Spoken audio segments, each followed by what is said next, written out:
Hello and welcome to Cultural Apologists React for today, September 27th, 2024. This is an AI-generated podcast based directly on the writings of the Christian cultural apologists discussed. But like all AI, it can make mistakes.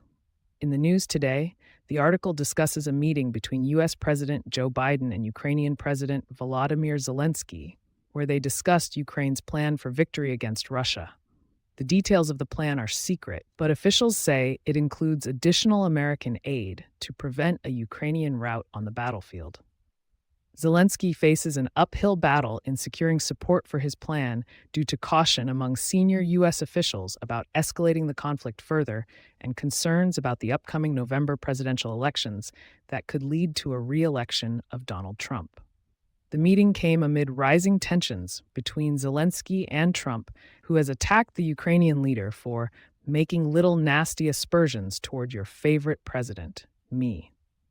Before the meetings, Biden announced more than $8 billion in military assistance to Kyiv, calling it a surge in security assistance for Ukraine and a series of additional actions to help Ukraine win this war.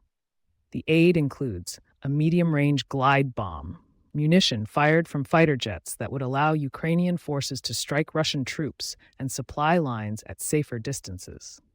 Additional Patriot air defense batteries and missiles, unmanned aerial systems, and measures to strengthen Ukraine's defense industrial base. Expanding training for additional F-16 fighter pilots. However, Biden did not grant a key Ukrainian request to use arms such as long-range ATACMS ballistic missiles to strike targets deeper inside Russia due to fears of escalating the conflict with Russia. U.S. officials have expressed skepticism about Zelensky's plan to achieve victory and have questioned its feasibility. Commentary: in the boundless expanse of human endeavor, triumphs are often transitory, their significance ebbing and flowing like the tides of an unforgiving sea. G.K. Chesterton's piercing insight that every man who says they'll never do it when he knows they will is an enemy of the truth, the thing, resonates with profound resonance in the news story unfolding in Ukraine. As President Joe Biden and Ukrainian President Volodymyr Zelensky engage in high-stakes negotiations over military aid, a more profound question arises. What constitutes victory in this conflict? And at what cost to the very fabric of their nation? Chesterton's trenchant critique of nationalism as a form of romanticism that prioritizes the mythical over the mundane, the thing, serves as a timely reminder to consider the existential implications of Ukraine's plan for victory.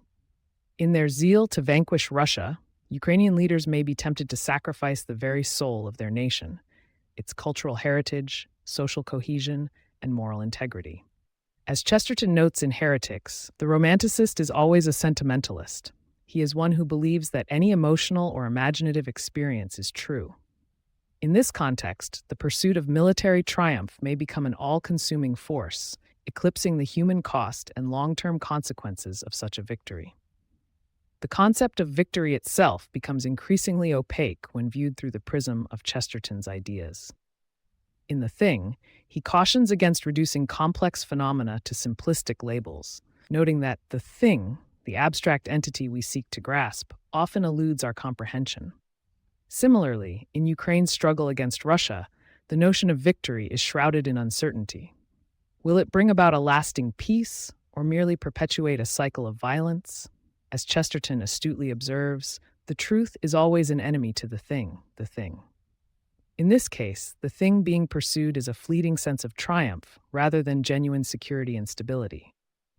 Furthermore, Chesterton's emphasis on the importance of humility in the face of uncertainty serves as a poignant reminder that true wisdom lies not in predicting outcomes, but in acknowledging our own limitations.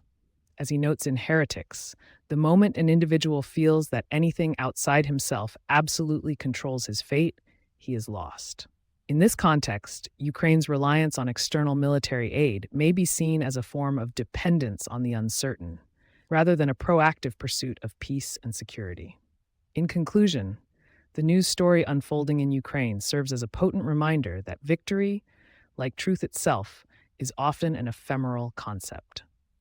As we navigate the complexities of this conflict, it is essential to consider the existential implications of our actions and to prioritize humility in the face of uncertainty.